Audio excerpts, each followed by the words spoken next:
নমস্কার, আবার চলে এসেছি একটা ভিডিও নিয়ে। না, এটা কোনো নতুন ভিডিও নয়, এটা একটা পুরনো ভিডিও। আমি আগেই দেখিয়েছি এই কালী ঠাকুর বানানোর ভিডিওটা। কালী ঠাকুরটা কীভাবে বানিয়েছি, কালী ঠাকুরটা কীভাবে রং করেছি, এটা দুটোই দেখিয়েছিলাম। কিন্তু এটা আমি কখন বানিয়েছিলাম সেটাই আমি আজকে বলবো বলে এসেছি। অ্যাকচুয়ালি এই ঠাকুরটা আমি বানিয়েছিলাম যখন আমি প্রেগনেন্ট ছিলাম। আসলে আমি ফোনে একটা ভিডিও দেখছিলাম, ভিডিও দেখতে দেখতে এই কালী ঠাকুরের ভিডিওটা আমার কাছে এসেছিল। হ্যাঁ, একজন অবশ্যই কালী ঠাকুরটাকে বানাচ্ছিল, সেটা আমি দেখতে পেয়েছিলাম যে কালী ঠাকুরটা খুব সুন্দর করে বানিয়েছে। কিন্তু আমি কোনো দিনও কোনো ঠাকুর কি মাটির কোনো জিনিস হাতে কখনোই বানাইনি সেভাবে। একদম ফার্স্ট টাইম আমার কাছে।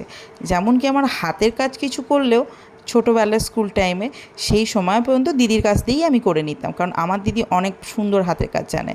কিন্তু এটা আমার ফার্স্ট টাইম কোনো মাটি দিয়ে হাতের কাজ, তাও বা এতটা নিখুঁতভাবে করার চেষ্টা করেছি। আমি জানি না হয়তো কেমন হয়েছে, তবুও চেষ্টা করেছি। হ্যাঁ, এবার আসি প্রেগনেন্সি টাইমেই কেন করলাম।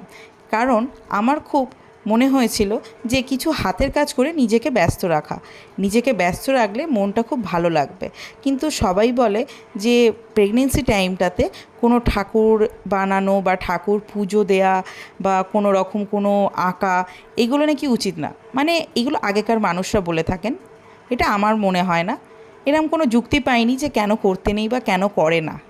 তবে আমার কাছে ভীষণ ভালো লেগেছিল এই কাজগুলো করতে, তাই আমি এটাকে করেছিলাম। আমার যখন প্রেগনেন্সির 6 মাস, সেই সময় আমি এই ঠাকুরটাকে বানিয়েছিলাম। তো এই ঠাকুরটা যখন বানিয়েছি, ভাবছিলাম যে মাটিটা কোথা থেকে কালেক্ট করব, কারণ নর্মাল মাটি কিভাবে কি করতে হয় আমার তো ঠিক জানা নেই। নর্মাল মাটি দিয়ে আদৌ সেভাবে উঠবে কি না ঠাকুর, সেটাও জানি না। তো আমি চলে গেছিলাম কুমোরটুলি গিয়ে এই মাটিটাকে নিয়ে এসেছিলাম। মাটিটাকে এনে আমি চটজলদি ঠাকুরটাকে বানিয়ে ফেললাম। কিন্তু বানিয়ে ফেলেও এক মুশকিল। সবার কাছে শুনছি মাটির ঠাকুর নাকি এভাবে বানাতে নেই। এবার ভাবছি কী করব। কিন্তু হাজব্যান্ড বারবার বলছে ঠাকুরটা কিন্তু খুব সুন্দর হয়েছে, আর এটাকে রং করলে খুবই ভালো লাগবে। তারপর ভাবলাম না, এটাকে রং করে ফেলি। এটাকে এভাবে ফেলে রাখার কোনো মানে হয় না। এতটা কষ্ট করে করেছি, এটার যদি একটা ভালো রূপই না দিতে পারলাম কেমন লাগবে। এটাকে নয় ঘরের শোপিস বানিয়ে করে রেখে দেবো, জিনিসটা বেশ ভালোও লাগবে আর ঘরেও থাকবে, আর দেখে মনে হবে আমি কিছু চেষ্টা করেছিলাম, আমি কিছু বানিয়েছি। আর এটা সবসময় মনে থাকবে যে আমি এটা প্রেগনেন্সি টাইমে বানিয়েছি। আমি মনে করি কোনো কিছু করতে গেলে কখনো দিন ক্ষণ তিথি নক্ষত্র লগ্ন দেখে হয় না। যে কোনো জিনিস করতে গেলে অদম্য একটা ইচ্ছার দরকার হয়, যেটা সবার থাকে না অবশ্য, কিন্তু যাদের থাকে তাদেরকে কখনো আটকে রাখা যায় না।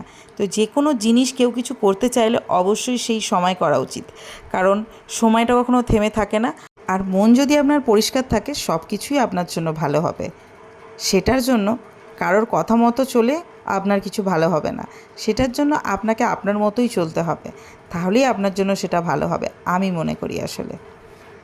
আর এটা তো ঠাকুররা আমাদের কখনো কিছু খারাপ চায় না। সত্যি বলতে প্রেগনেন্সি টাইমে আমার সাথে কোনো কিছু খারাপ হয়নি, আর পরেও আমার সাথে কিছু খারাপ হয়নি। সবই ভালো হয়েছে ভগবানের আশীর্বাদে, আর আমি খুবই ভালো আছি।